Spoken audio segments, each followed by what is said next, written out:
Hello, everybody. I'm Christian Wilson, and welcome to What's Still. Let's get right into this week's topics. A champion was crowned on Sunday. NASCAR's returned. An NBA player has been sentenced to jail, and there's a lot more. But first, we got to talk about Super Bowl 55. Sunday's Super Bowl definitely didn't live up to the hype, as many predicted it to be a close game, but it ended up being a blowout. The Buccaneers fought the Chiefs 31-9 to capture their second title in franchise history. The Buccaneers' defense was fierce and pressured star quarterback Patrick Mahomes all night. The Chiefs' receivers had many drop passes, and there were some questionable calls by the refs in the first half. Tampa quarterback Tom Brady was 21 of 29 for 201 yards and 3 touchdowns to get his 7th ring of his career.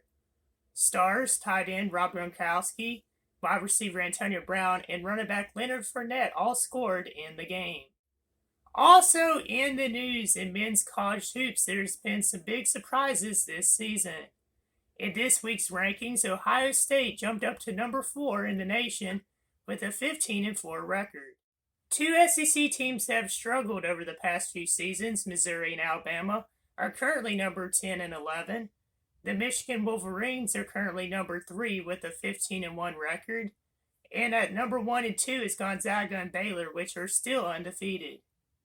Some other notables are 13-4, number 16 Tennessee, 17-3, number 22 Loyola Chicago, and 11-6, number 25 Rutgers. In women's college basketball on Monday night, UConn ousted South Carolina 63-59 to take the number 1 spot in the rankings. Louisville, North Carolina State, and Stanford round out the top 5.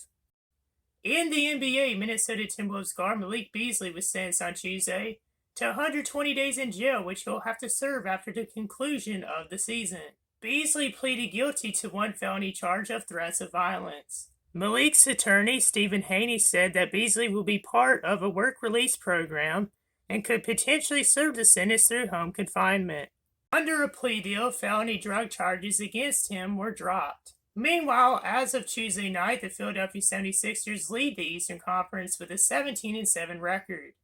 The Boston Celtics have dropped to number 4 in the East, and my Charlotte Hornets have risen to number 6. Last season's Eastern Conference champions, the Miami Heat, are struggling currently in 12th with a 9-14 record, and the New York Knicks are surprisingly 9th. In the Western Conference, the Utah Jazz lead by half a game over the Los Angeles Lakers with a 19-4 record. San Antonio and Sacramento are surprisingly in 5th and 7th, while New Orleans and Dallas are disappointing in 12th and 13th. In the NHL, the Philadelphia Flyers became the 5th team this week on pause due to COVID-19 cases.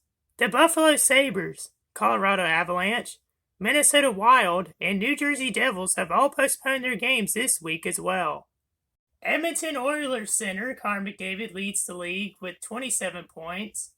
Toronto Maple Leafs center Austin Matthews leads the league still with 11 goals, and Carolina Hurricanes goalie Peter Mrazek leads the league with 0.99 goals against average.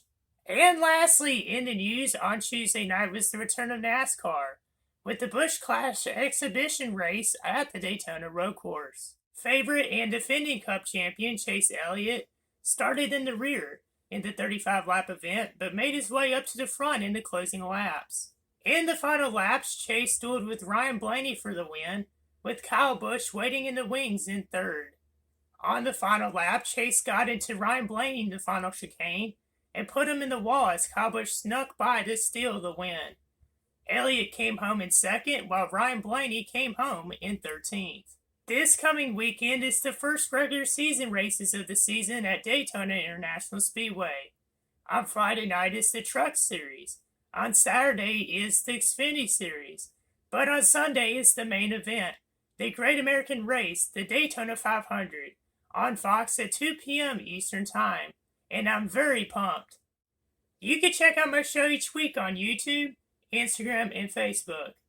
With this week's sports update, I'm Christian Wilson. See you in the next one.